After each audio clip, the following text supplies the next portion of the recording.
Hello guys, welcome to my YouTube channel. हम हिंदी साहित्य का दूसरा इतिहास डॉक्टर बच्चन सिंह का कर रहे हैं, जिसका आधुनिक काल चलता है। तो इस क्रम में जितने भी अब तक वीडियो बने हैं उसका एक प्लेलिस्ट बना दिया गया है। अगर आपने वीडियो नहीं देखा है तो आप वहां जाके देख सकते हैं। तो आइए शुरू करते हैं। आपके सामने जो पहला प्रश्न है वो इस प्रकार है। हो सकता है शर्मा जी ने भी बहुत से स्थलों पर बिहारी का पक्षपात किया हो, पर उन्होंने जो कुछ किया है अनूठे ढंग से किया है।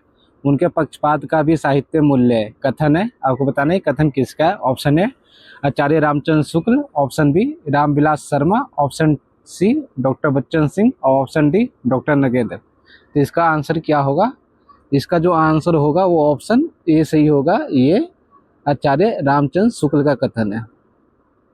अगला प्रश्न, यहाँ पर आपको असंगत बताना है। एक तरफ रचनाकार है और एक तरफ से रचना है, तो आपको देखना है कि कौन सी रचना है सुमेलित नहीं है, असंगत है। ऑप्शन है देव और बिहारी कृष्ण बिहारी मिश्र की रचना है। ऑप्शन बी बिहारी सरस्वती के तुलनात्मक अध्ययन पदम सिंह शर्मा। ऑप्शन सी बिहारी और देव लाला भगवान दिन। और ऑप्शन डी बिहारी की काव्य कला जगन्नाथ दास रत्नाकर। इसका जो आंसर होगा वो ऑप्शन डी सही होगा। बिहारी की काव्य कला जगन्नाथ रत्नाकर की रचना नहीं है, यह असंगत है, बाकी सब सही है। प्रश्न संख्या 3, छायावाद के इसमें भी असंगत आपको बताना है।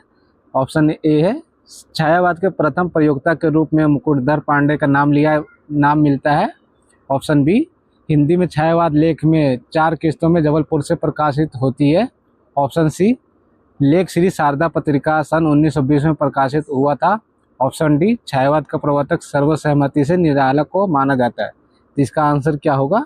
इसका जो आंसर होगा वो ऑप्शन डी होगा। निराला को छायावाद के प्रवर्तक के रूप में स्वीकार नहीं किया जाता है। किसको किया जाता है? तो दो लोगों को किया जाता है। कई लोग जो इसको मानते हैं वो सुमितानंदन पंत को मानते हैं और कई लोग जयशंकर प्रसाद को।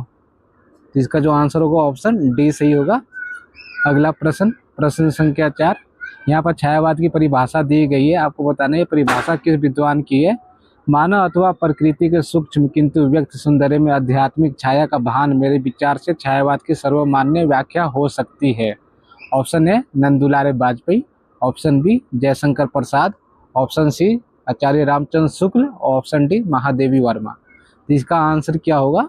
इसका जो आंसर होगा वो ऑप्शन ए सही होगा। ये नंदुलारे वाजपेयी छायावाद के संदर्भ में अपना एक परिभाषा देते हैं, जो कि सही है।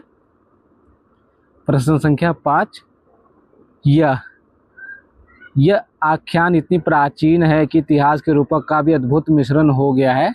इसलिए मनु, श्रद्धा और ईडा इत्यादि अपना ऐतिहासिक अस्तित्व रखते हुए सांकेतिक अर्थ की भी अभिव्यक्ति करे तो मुझे कोई आपत्ति नहीं है। मनु अर्थात मन के दोनों पक्ष हृदय और मस्तिष्क का संबंध क्रमशः श्रद्धा और ईडा से भी सरलता से लग जाता है। ये कथन किसका है? ऑप्शन है Jaishankar Prasad, option B Ramswaroop Chaturvedi, option C Muktibodh, option D doctor Bachchan Singh.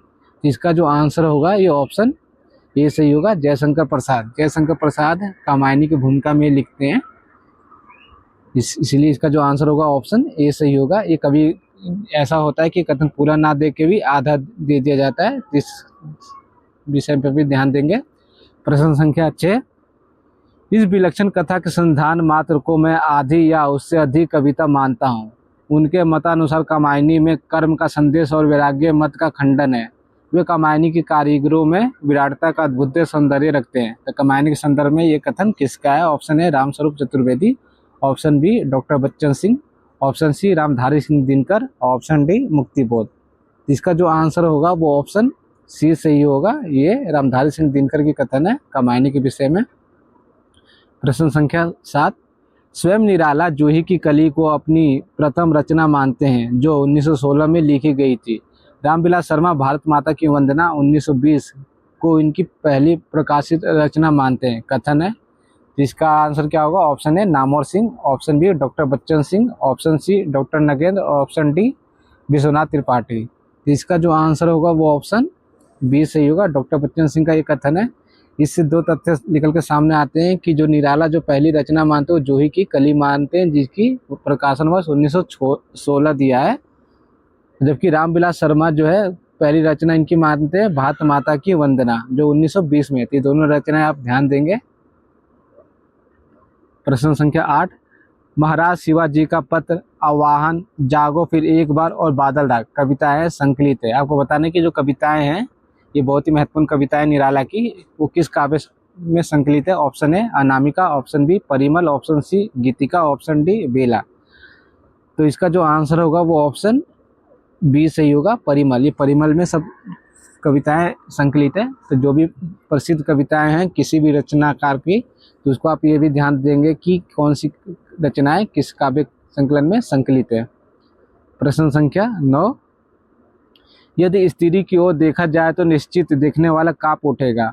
उसके हृदय में प्यास है किंतु उसे भाग्य ने मृग मरीचिका में निर्वासित कर दिया है।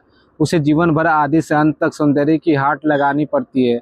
अपने हृदय के समस्त कोमल भावनाओं को कुचलकर आत्मसमर्पण की सारी इच्छाओं को गला घोटकर रूप का क्रय विक्रय करना पड़ा और परिणाम में उसके हाथ आया एकाकी अंतः। कथन किस पुस्तक से ली गई है? तो आपको बताना है जो कथन है वो किसी पुस्तक की भूमिका या किसी से ली गई है। आपको बताना है कि किस पुस्तक की है। ऑप्शन है पथ की साथी, ऑप्शन बी मेरा परिवार, ऑप्शन सी अतीत के चलचित्र, ऑप्शन डी श्रृंखला की कड़ियाँ। इसका जो आंसर होगा वो ऑप्शन डी सही होगा, ये श्रृंखला की कड़ियाँ से ली गई है। ऐसा चारों रचना किसकी है? तो महादेवी वर्मा की रचना है ये चारों, ठीक है। प्रश्न संख्या 10, महादेवी ने किसकी भूमिका में लिखा है? आलोक मुझे प्रिय है पर दिन से अधिक रात को, दिन में तो अंधकार से उसका संघर्ष का पता ही नहीं चलता, परंतु रात में हर झिलमिलाती लो योद्धा की भूमिका में अवतरित होता है। इस नाते डैश मेरे अधिक निकट है। तो आपको बताना है कि किस पुस्तक की बात करते हैं। Option A Rashmi, option B Nihar, option C Deepshikha, option D Yama. इसका जो आंसर होगा वो ऑप्शन सी सही होगा, दीपशिखा की बात करते हैं कि इस नाते दीपशिखा मेरा अधिक निकट है।